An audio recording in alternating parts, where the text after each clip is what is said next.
Hello and welcome back to In the Huddle. I'm your host JT Thomas, setting in for David Agono on this episode of In the Huddle. Joining me, we have Scott Gyorko, Alex Shook, and Willie Edwards. Gentlemen, let's break the huddle. Let's kind of switch it up this week. You know, last week everybody knows we had a bye week, and we're going into this week's game with it being senior night. We have 19 seniors, so this will be a great opportunity to talk about some of those seniors and how senior leadership played a role in this season's outcome up to this point. Well, I think the main point here on senior night is just to send these guys off with a win. I mean, that's the main goal here, is the younger guys playing for the older guys that's been in the system. I know we only have a select few that have been here 4 and 5 years, but that's something we can talk about too. But the main thing for this game is playing your heart out for these seniors, your best buddies, sending them off on a good note at home. I think another thing that needs to happen is our fans need to show up. I know it's going to be a little chilly on Thursday night, but again, we talk about these guys who've sacrificed a lot and done a lot to help this program, even though some of them were, like you said before, JUCO transfers, but, you know, they're wearing the blue and gold. So I would encourage our fans to come out and help support these guys and send them off the right way. We've really had some historic production out of some of the seniors, and they were transfers, which hasn't historically been a big part of our program, but has become more so under Dana Holgerson. But you can't take anything away from what Kevin White has done for this team. Been absolutely fantastic. Mario Alford and, of course, Clint Trickett. Those guys have been very important to turning around the program, and same with Shaq Riddick. Those guys have really done a lot. So I agree. We need to get the fans out and support the team for this senior night. I can remember in 1991 thinking about this being the last time before you're running out of the tunnel, and I kind of wanted to take a snapshot of the whole picture coming out and remember that, and it stayed with me. So it's a special night for the guys. Right. Well, and what you mentioned about, you know, senior night and about our senior night, because we have almost like a hodgepodge of guys who come from JC colleges. That seems to be the theme throughout sports in general.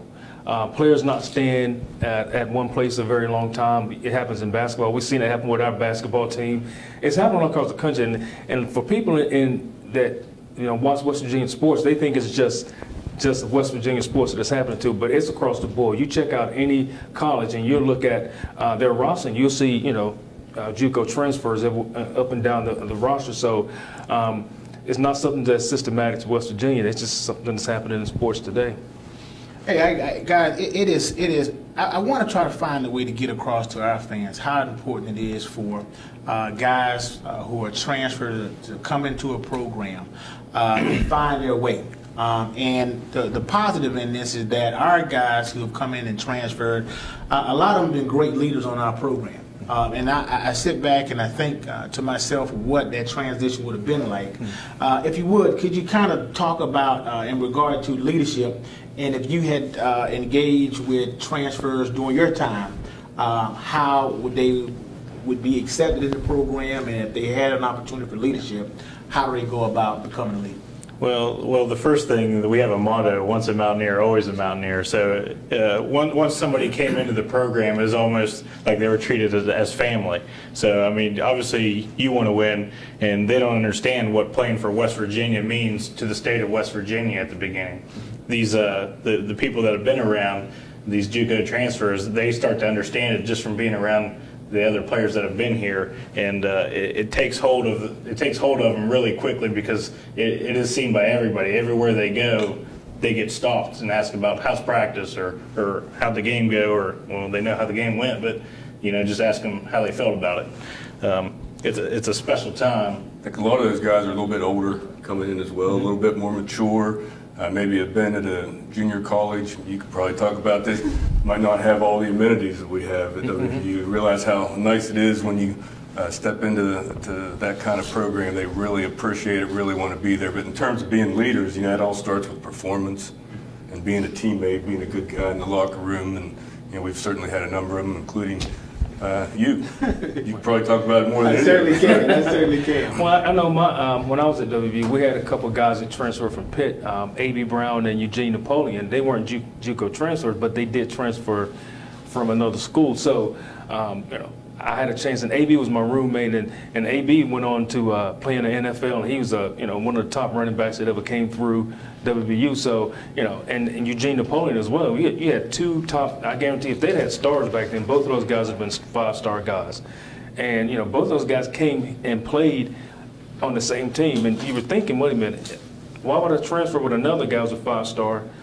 And had that competition. But they both loved West Virginia so much that they wanted to be here, which speaks volumes, especially when you transform from that place up north from us. Junior college. Yeah. Well, I think Mountain Middle could probably beat them this year. Well, guys, this topic for me actually comes close to the heart because I was a JUCO transfer, came from Fort Scott Community College in southeast Kansas. Had the pleasure of being able to come here and play for 2 years, and had a great time. And we've seen success in this with guys like Bruce Irvin. Currently we have Clint Trickett, who's transferred from Florida State, which was a great move for him, who struggled last year, who came in and really picked this team up and put it on his back and really contributed to the team. I mean, it's really special to watch guys come in, take hold of the program, and be able to produce and produce effectively. So it is really something tonight to be ready to go into this week for senior game, knowing that these guys have come in and contributed so much. Let's talk about where guys have come from. We got Clint Trickett, who came from Florida State. Kevin White came from Lackawanna College. Mario Alford came from Georgia Military, and Shaq Riddick came from Garner Webb. Guys, when we talk about bringing these guys in, obviously they're looking for something also. All right, I remember in my recruiting trip, you were being recruited again. So I had 10 visits. What does West Virginia has to offer guys? How do you think they go about bringing guys into a program as a transfer? Well, I mean, if you want to be, I don't know, a lot of these kids now, you look at, first thing they're going to see is uniforms. And I know it sounds kind of crazy, but that's important now. And you see teams now, they go with 3 different helmets, and they have so many different varieties of uniforms. And, the kids talk about getting gear. I know back in my day, we didn't get a whole lot of gear. And these kids now, they come in, they get a backpack full of stuff, and they get a whole wardrobe. I got one sweatsuit and one jockstrap, and that was it. But it's important to those guys. And so when they come to a program, and facilities is also important. And I think we're starting to try to upgrade our facilities, and that's also important because when you look at Morgantown, you don't think of it as a bigger town where it could attract better athletes because is there a whole lot to do here? In some aspects, no. But you're coming here to go to school and to get an education and to play football. So I think getting a great education and playing football at the same time is a good bonus for West Virginia. That's why we're starting to get some of the upper echelon athletes to come here, and playing in the Big 12 also helps. Playing time, I mean, especially we have a history of quarterbacks coming here from other places. Jeff Hostetler, Jake Kelchner, some of the best to ever step out on the Mountaineer field have been transfers, and Clint Trickett is following along. Those are big shoes mentioned. He hasn't quite filled those shoes out yet, but hopefully he can cap off a great season for us. Well, you were saying school. I was always told school number 1, football number 2 inside the program, but that's a funny joke. But I think when JUCOs come here, they want to see how can they get to the next level. And a lot of it has to do with the facilities, the weight room, and the coaches. Like how have these coaches prepared their student athletes already, and who's playing in the NFL that they've already played for. Mm-hmm. So I think that has a lot on their mind when they're picking and decide where to go as well. Well, guys, I think I want to switch gears and get right back into more football. I think those guys, I want to personally thank all those guys, all those seniors who's put in so much time and effort in this program, and I'm very hopeful that they will finish up very, very well. Let's move on to our expectations and our overall assessment of West Virginia, 6-4, 4-3 in the Big 12. Let's talk about the season. Well, I said it last week. If you asked people last year, at the end of last year, and the beginning of this year, you know, what our record would be, it wouldn't have been 6-4. Most people were saying 3-4 wins tops. So, you know, we were sitting at 6-2 at one point, and you know, a far cry from what we were last year. So, I think we exceeded a lot of expectations, and I think once we got to 6-2, people put more expectations on that team because now, you know, we're playing great football with 6-2, and they're thinking, well, we have the possibility of going, you know, 10-2 or, you know, 9-3 or something like that. So, you know, the loss to TCU and then back-to-back losses to Texas, it kind of, you know, people started getting that same mind frame again, saying, well, I told you, you know, there were going to be 6 games. And, you know, we still can have a great season. You win these next 2 games, you're 8-4. 8-4 in any other conference outside of the SEC, you're probably, you know, number 2 or number 1 because, you know, you look at the schedules and you look at the SEC and look at the Big 12, they're 2 of the top conferences in college football. So 8-4 in the Big 12 after last season, I'll take it. We've just been consistently inconsistent all season. And I'd like to see us come out and play a solid game on all 3 sides of the ball for once this season. You look at the hallmarks of the Bill Snyder teams, that they play hard-nosed defense, they're disciplined, they protect the ball, they don't turn the ball over, they don't make dumb mistakes. It seems like kind of the opposite of what we've done at different times throughout the year. But we've obviously made improvement over the last couple of years, and this is a game, I think, where we can really kind of put a exclamation mark on this season. You know, 8 wins, people can say that's mediocre. It's not mediocre in this league. This is a fantastic league. We've played probably the hardest or one of the hardest schedules we've ever played. And getting this win, the Baylor win was great, but we've been inconsistent up and down since then. This would be a fantastic win for this program, I think, moving forward, and really give everybody a lot of confidence going into next year. Yeah, like you said, at 6-4 expectations right now, you're 6-4 with a chance for another top 15 school to beat them. I mean, this is one of the hardest schedules West Virginia has ever faced. Probably is the hardest schedule we've ever faced. I mean, how can somebody look and say, well, they've got 4 losses. They're Alabama, number 2 or 3, Oklahoma, TCU, and then Texas. How can anybody ever say Texas is a bad loss? On the road. Yeah, on the road. Yeah, I mean, you just don't see this very often. I agree. I mean, guys, you know, when I kind of scanned the schedule before I came in, I noticed that we had a good month of October, and I think I asked for that birthday gift against Baylor. You got it. And we got it. But then when we came to November's been pretty rough for us.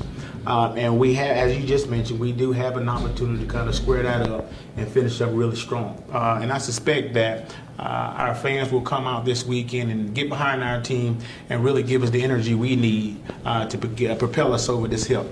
Let me ask you this question.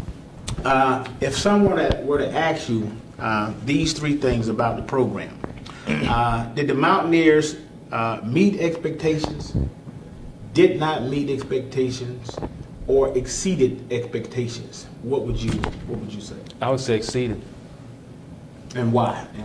Well, again, you know, going back to looking at our record for last year and how we played, it wasn't just our record, it's how we played.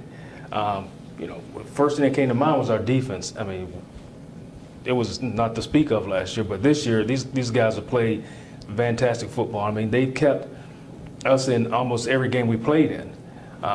Even with the offense sputtering a little bit, I think down in Oklahoma State, our defense kept us in the game and gave us a chance to win games, in even the Maryland game. Special teams, we still, you know, need to shore up some stuff on that. But I think as a program and as a team, going from last year to this year, I think we exceeded any expectation. I know they exceeded mine. I knew the potential was there. I didn't know what we were going to get from it, but I think they've exceeded our expectations. You know, our schedule set up kind of favorably for us this year, too, having all these big teams at home. Obviously had tough road games as well, but, you know, I think there's still a little bit of season yet to be played out before I'd make a final determination. Yeah, I thought we had a chance to be 500. We could still be less than 500, and I'm hopeful that we can get these last 2 wins. And at that point, I'll say we definitely exceeded expectations. I'm the eternal optimist, so I want to say we're under expectations. I mean, you still have 4 losses, but like I said, they're against great teams. So I mean, it's really hard for me to say, yeah, we should be 10-2 at the worst every year, because that's almost what West Virginia fans were expecting there. You go back 4 or 5 years ago, and we were putting up 9, 10, 11 win seasons every year. Like I said, it was the Big East, but once you get to those expectations, it's hard to come down from those.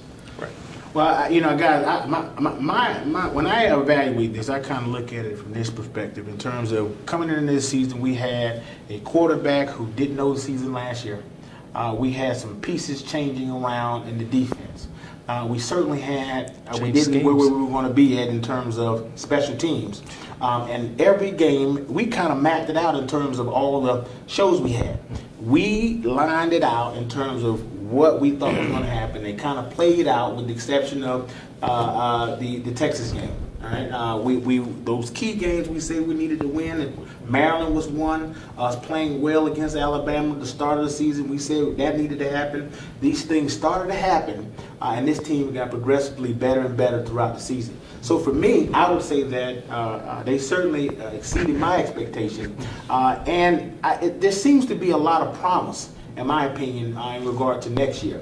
Because what I think has happened is this team knows how to win some big games.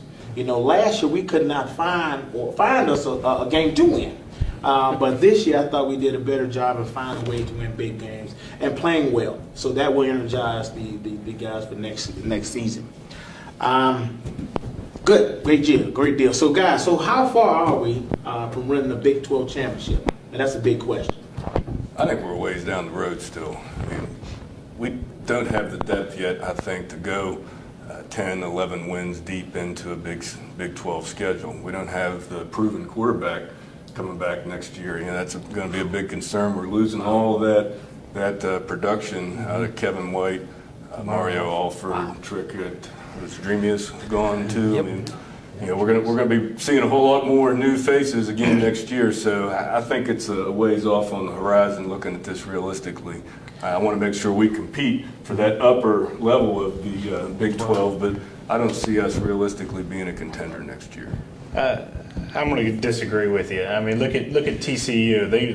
Their quarterback was a wide receiver last year, Trevon Boykin. I mean, they just came in just like us, and they're competing this year for Big 12 championship.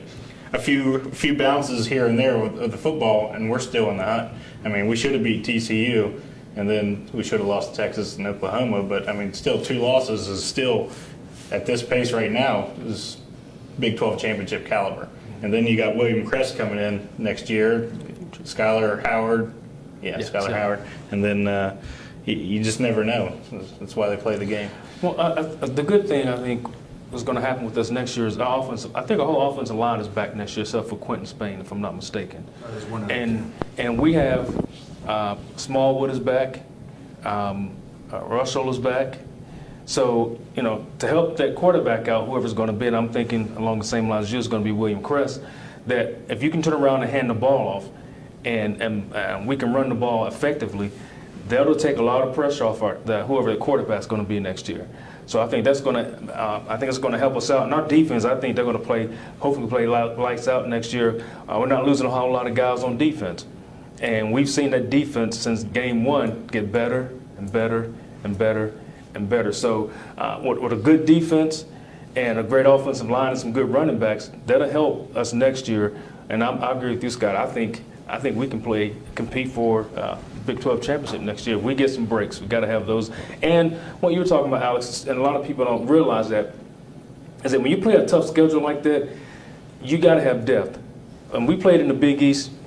You know, if a guy went down, you know, we could overcome that. It's kind of hard to overcome when you play in the Big 12. You have to have depth because one man goes down, and the next guy who steps up has to play at that same level or even better than the guy who went down. when it drops off notches, it shows up clearly, and you can see that. So, and I think that goes back to us getting a lot of JUCO guys in, helping us get those younger guys ready to play at that level. Because at one point, we didn't have enough guys to almost even practice at one point in the program. So those JUCO kids were necessary to help this program out in that aspect. Also, not just to come in and and get ready to play at the next level, but it also helped us to get guys ready to play and get them mature enough to play in the Big 12. I'm in the middle of the road in terms of that. I don't see it next year, but I don't see it too far off. I think with a couple pieces to the puzzle, we find ourselves competing at a higher level. Coming into this season, I mean, the question mark for me was, did the team have internal leadership in terms of are the players going to rally among themselves and say, hey, we're going to go out there and win some football games? I think I said early on in the beginning of the season that coaches will call plays, but it's really up to the players to determine when and where they're going to kick in gear and start executing some plays. And I think if that mentality that they had this year in the middle of part of the season, that mentality kicks in, that we get some guys pushing guys to play above and beyond next year. And in turn, if that continues to happen, I think guys will start buying into the program. They will certainly buy into Coach Hogerson's theory in terms of offense and Coach Gibby's defense. I think if those things continue to happen, we find ourselves playing for a Big 12 championship within the next 2 to 3 years. Well, we got a tough schedule on the road next year. All these teams are on the road. It's a little different atmosphere. Yeah. It's good for the defense. Yeah, like I said, going on the road like that, you got to have a good defense, and you got to be able to run the ball. So, and if you think about it, we played a different defense last year. This is our first year in the 3-3-5. So, and we played at a very good level. We watched that team and we talked about it all year, guys maintaining gap control and things like that. And they progressively got better every game. In the beginning of the year, I was a little worried because, you see guys, not maintaining gap integrity, and then, hole opens up and they open run things. But, obviously coaching played a big part of it, and those guys got better every game, and I can only see them getting better next year. All right, guys, we're at that point where we're in the K-State pregame or preview. K-State 7-2, 5-1 in the Big 12 against Big 12 opponents. Coming off a quality win against Texas. They come into Touchdown City on Thursday nights. Let's talk about it. What do we expect? Well, when you think of Kansas State, you think of Jake Waters. I mean, he's their one-man show. He leads them in rushing yardage even as a quarterback. So you got to have a spy on him regardless of what the play is. I think the key to this game is defense shutting down Jake Waters for sure. Discipline. Yeah, just be disciplined. And even when you get back and everyone's covered, he's still a threat to run it. Yeah, he was bad. Alex said he was banged up there against TCU. But he's had a week and a half to recover, so I think he's going to be healthy and ready to keep going. This team got throttled pretty good by TCU a couple weeks ago, so I don't know how that's going to affect their psychology coming into this game. Waters is top-notch quarterback, dual threat, runs the ball. They run odd running plays, too. Yeah. It's not like a straight option type of runs. Yeah. He's delayed. I don't even know what you'd call it. They also have two top-flight wide receivers, the Sexton kid and the Lockett kid, who seems like he's had about 1,000 yards against us the last 2 times he's played. Maybe like 300 or 400, a lot of yards and points against us. So you're going to have to get to Waters, shut down the running game, make them one-dimensional, get him on the ground when we get to him, and put the hurting on him. Right. Well, the thing I noticed, and I think I mentioned it last week, that K-State reminds me of Penn State. Those guys are disciplined. They don't make mistakes, but when you make a mistake, they're going to make you pay for it. They're not going to turn the ball over. They're well coached. So we have to be disciplined on defense, gap integrity, and we got to have somebody, when you get a quarterback that can run, that puts pressure on the defense. You can't let them get outside the pocket, and now that guy's a running threat, he's a passing threat. So now your secondary is not really sure, what we're going to do. So we got to get somebody in his face and pull him up and make him be a pocket passer. Definitely get some pressure on them. Defensively, offensively, we got to run the ball, and we got to get the ball to to our playmakers. You got to get it to Kevin White and Mario Alford. And hold on to it.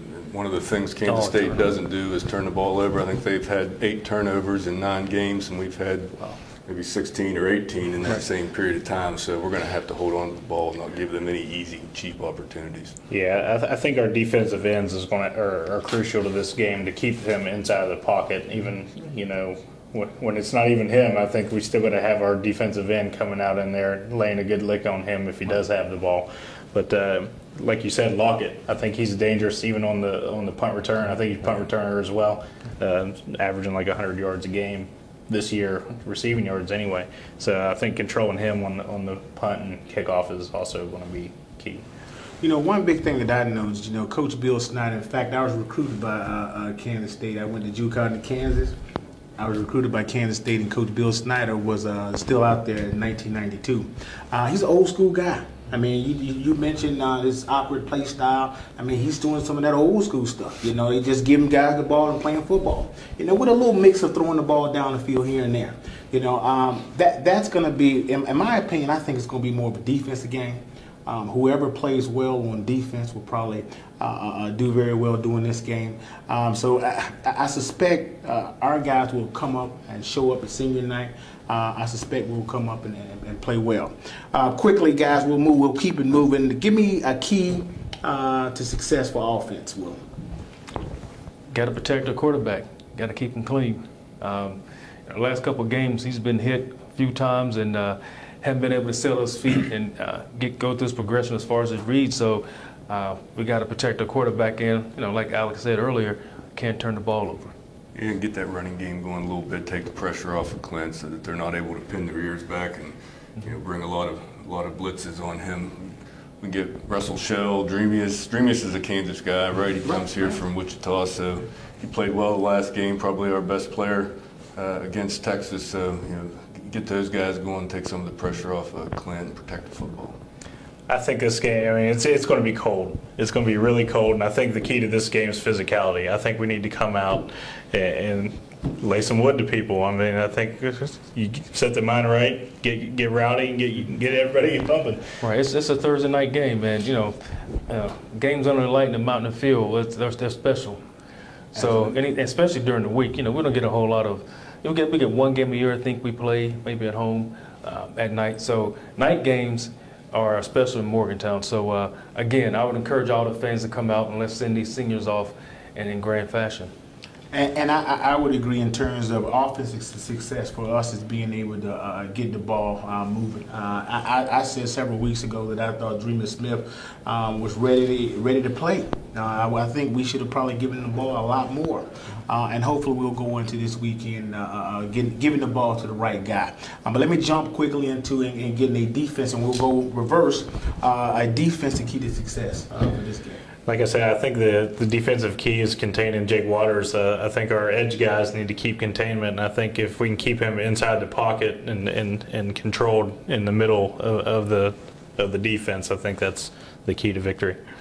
Play sound, no big plays, make them march the field, make them get a lot of first downs, no big gashes in our defense. Get a hold of the Jake Waters fellow when we get a handle on him. We've got to get him down because he's an athletic guy that can. It's not easy to bring down. He can break those arm tackles. Well, I agree with you, Alex. We can't give up any big plays. We got to be sound on defense. Can't have any busts in our secondary like we had against TCU. You know, you have one. They played fantastic up until that one point, and it goes to show you just one play, it can hurt you. And that pass that they, I think it was like a 40-yard pass that they completed, that put them in position to kick the game-winning field goal. So we got to be sound on defense. I think we got to tackle better in space. And just run to the ball and be physical. You know, for me, I think this is going to have to be a game that Coach Gibby has a sound game. I know a lot this year. We seem to do well when we're doing zero coverage, which is kind of man coverage, but we got exposed when we played teams like TCU where, you know, if you turn your back on a guy running zero coverage, you got somebody running up the seams. He's going to have to call a totally good game, a different game, because I think people kind of start picking us up in terms of when we go man, they're running backs out of the backfield, running guys out in the flat and getting in the alleys on us. So, hey, I think defense, play hard-nosed football, be prepared to play physical, and I think we find ourselves in a good situation. I think we got to disguise our coverages also. When you go back to saying, you know, they see our alignment and know we're playing man coverage. Now they can check down and run the ball. So, you know, we got to show them something and give them something different at the snap. So we got to disguise our defense, disguise our blitzes. So, you know, like you always say in the 55, never let them know where you're coming from. Never start where you end up. Cover so, whatever you do, cover logic. Somebody, I'm sure that's in the game plan somehow. Make somebody else beat you. Well, guys, it's that point of the show where, you know, you have to call it like you see it. Will, if you would, give us a prediction for the game. I think it's going to be a low-scoring game. It's going to be a physical game. It's going to be a defensive game. And I see us winning by 7 points, touchdown, maybe 10. I don't know what the score is going to be. I just know we're going to win by 10 points. I don't know what the score is going to be either. I think if we turn it over less than 3 times, we're going to win the football game. I say I do know the score. We are going to win 21-20. Okay. Hey guys, I all year long I've been talking about Mountaineers winning, and I feel real good about it. And I feel good because I feel like this team really believe they owe something to guys like Kevin White, to guys like Clint Trickett, and I think they're going to go out there and play lights out. So I'll give the Mountaineers winning this by 2 touchdowns. By 2 touchdowns. Mountaineers win at home and upset Kansas State. Thank you for joining us, and check back with us at thedpost.com. Until next time, huddle up.